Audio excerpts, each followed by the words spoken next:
Hello, fellow educators. Welcome to another session of STEM learning. The last session we looked into how to merge science and maths using the science topic of the circulatory system. Today, what we're going to look at is how to merge social studies and science. If you recall, we mentioned that the science subject is like the vehicle, it's like the car, the transport vehicle that we're using on this learning journey, and all the other subjects are passengers on the journey.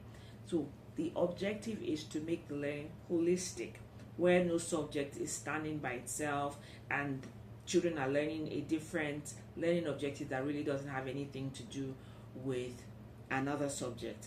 So the idea of STEM learning, STEM education, STEM curriculum is for one subject to enhance the other. Together, they make the learning more realistic, experiential, and in context. Yeah, that's the objective. So back to what we want to do today. Now we want to see, so how can we merge science and social studies?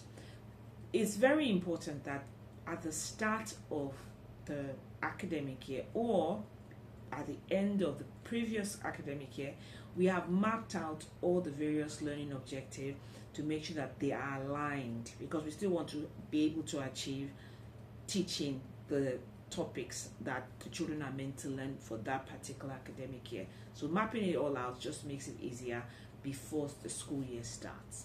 Okay, so social studies, we might be looking at the topic of cash crops. What are cash crops and what are not cash crops? And the way we can do that, we can use that to link it to healthy foods, food that are good for the heart, food that helps with the immune system and how much we should eat of them, and so on. Bring in past knowledge and just stitching them all together to enhance the learning.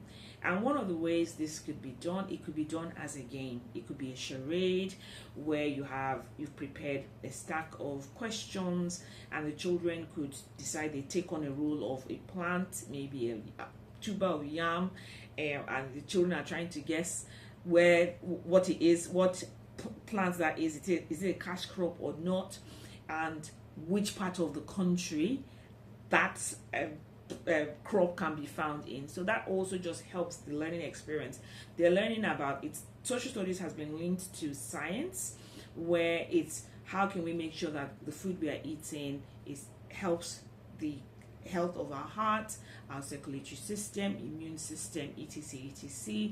And they're also learning about cash crops as well, where these crops are grown in different parts of Nigeria. We can also even extend it to various parts of Africa, as in which other country grows this kind of crops or similar crops and things like that. So it just enhances the learning experience. The children end up deepening their learning towards mastery, because they're going sort of like beyond the curriculum, but not overly so. So they are learning way much more than what the learning objective is, and they're having fun doing it. They are using games. You can decide that they want to draw things instead of writing it down. They could decide they want to use the WhatsApp and express themselves as a plant, the journey of the plant, cash crop, where it starts its journey from which part of the country, how it ends up on our plate, maybe all the way from Kano or Maiduguri, and ends up on our plate all the way in Lagos or Oyo, Ibadan, that kind of a thing. So there's just different ways to make sure that the learning is experiential for the children and it is fun as well. A key thing to always remember as well is with every subject, you always try and see, okay, so how can I make sure the learning is fun? There's opportunity for the children to work together. Games are one way of doing that, and they're still achieving the objective. And wherever possible, you give the children the opportunity to handle things, to build or create.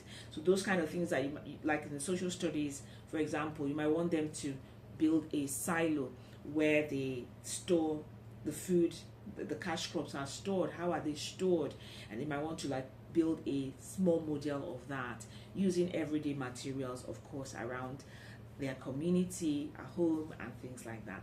I hope this has been helpful, and as always, if there are ways that you're already using the STEM curriculum or STEM learning in your school, please share, or if you have any questions, please put those in the comments. Till next time, bye.